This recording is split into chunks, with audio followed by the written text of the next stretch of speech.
Hi hello నమస్తే welcome to my channel Riyanshu ideas. ఇవాళ నేను పరమాన్నం రెసిపీ చూపిస్తున్నాను. ఇవాల్టి వీడియో వచ్చేసి ఇప్పుడు దగ్గరలో మనకు వరలక్ష్మి వ్రతం పండుగ ఉంది కదా, డెఫినెట్గా కంపల్సరీ మనం అమ్మవారికి నైవేద్యంగా పరమాన్నం చేసి పెడతాము. ఆ రోజు ఆ రెసిపీ ఇప్పుడు దగ్గరలో ఉంది కాబట్టి పండుగ నేను మీకు చేసి చూపిస్తున్నాను.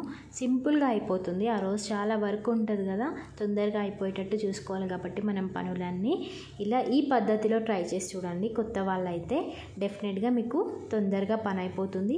ఫస్ట్ టైం చేసిన వాళ్ళకు కూడా బాగా వస్తుంది టేస్ట్ కూడా. ఇప్పుడైతే ఒక కప్పు రేషన్ బియ్యం తీసుకున్నాను.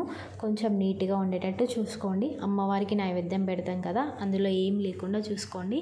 అలా క్లీన్ చేసుకున్న తర్వాత ఒక కప్పు, మీకు మెజర్మెంట్ ఎందుకు చెప్తున్నానంటే మనం బెల్లం కూడా 1 కప్పు వేయాల్సి ఉంటుంది కాబట్టి 1 కప్పు రైస్కి 1 కప్పు బెల్లం వేస్తున్నాను. స్వీట్ ఎక్కువే ఉండాలి.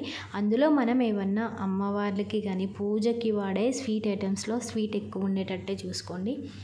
ఇప్పుడైతే క్లీన్ చేసుకున్న తర్వాత నేను ఫస్ట్ 2.5 కప్పుల వాటర్ పోస్తున్నాను. తర్వాత మిల్క్ కూడా యాడ్ చేస్తాను. అందుకే 2.5 కప్పులు యాడ్ చేశాను. ఈ రైస్ వచ్చేసి మెత్తగా ఉడకాలి మనకు. ఇప్పుడు మూత పెట్టి ఒక పొంగు వచ్చేదాకా ఉడికించుకోవాలి. ఇప్పుడు మనకు ఒక పొంగు వచ్చింది. మూత తీసి పక్కన పెట్టుకొని ఇప్పటి నుంచి డైరెక్ట్ మూత పెట్టాల్సిన అవసరం లేకుండా రైస్ని ఉడికించుకోవాలి. త్వరగానే అయిపోతుంది.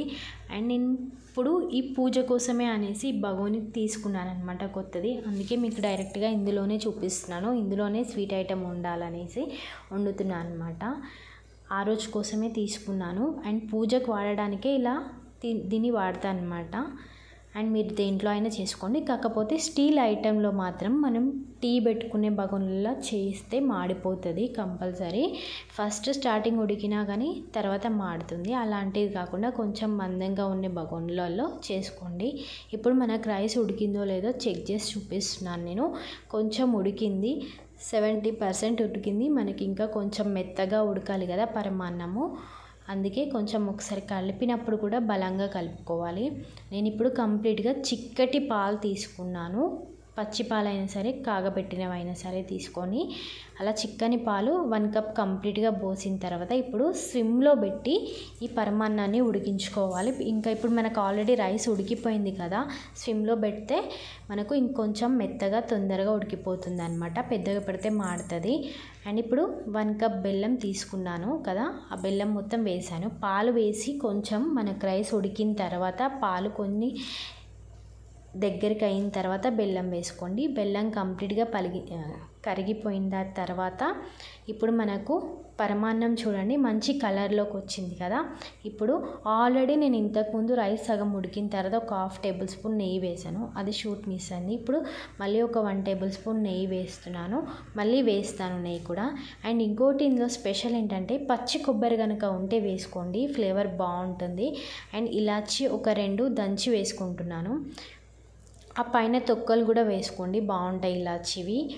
అండ్ మొత్తం కలిపిన తర్వాత మనకు రైస్ ఉడికిన తర్వాత పక్కన పెట్టుకొని ఇప్పుడు నేను డ్రై ఫ్రూట్స్ నెయ్యిలో వేయించుకుంటున్నాను.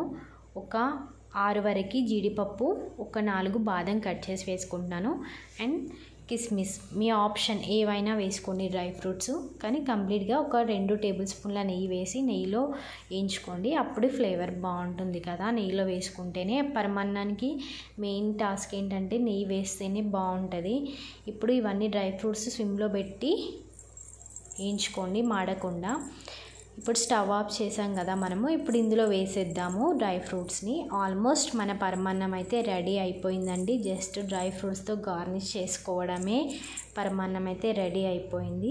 చూసారు కదా, ఎంతో ఈజీగా చూపించాను కదా ఈ పరమాన్నం రెసిపీ. తప్పకుండా మీరు కూడా ట్రై చేయండి. డెఫినెట్గా మీకు ఫస్ట్ చేసే వాళ్ళకైతే ఈజీ పనే కదా. నేను పెద్దగా ఇంగ్రీడియంట్స్తో ఏం చూపించలేదు, తక్కువ స్మాల్. అండ్ మీరు వేరే పని చేసుకుంటూ కూడా ఇది చేసుకోవచ్చు అనమాట. అండ్ ఇలాంటి వీడియోస్ మీకు చాలా కావాలి అనుకుంటే డెఫినెట్గా నా ఛానల్లో ఉంటాయి, చూడండి. ఇంకోటి సబ్స్క్రైబ్ చేసుకోండి కొత్త వాళ్ళు చూస్తే కనుక. మీకు ఇంకేమైనా వీడియోస్ పెడితే డెఫినెట్గా నోటిఫికేషన్స్ వస్తాయి. అండ్ అలాగే నా వీడియోని వాచ్ చేసినందుకు thank you for watching. And like and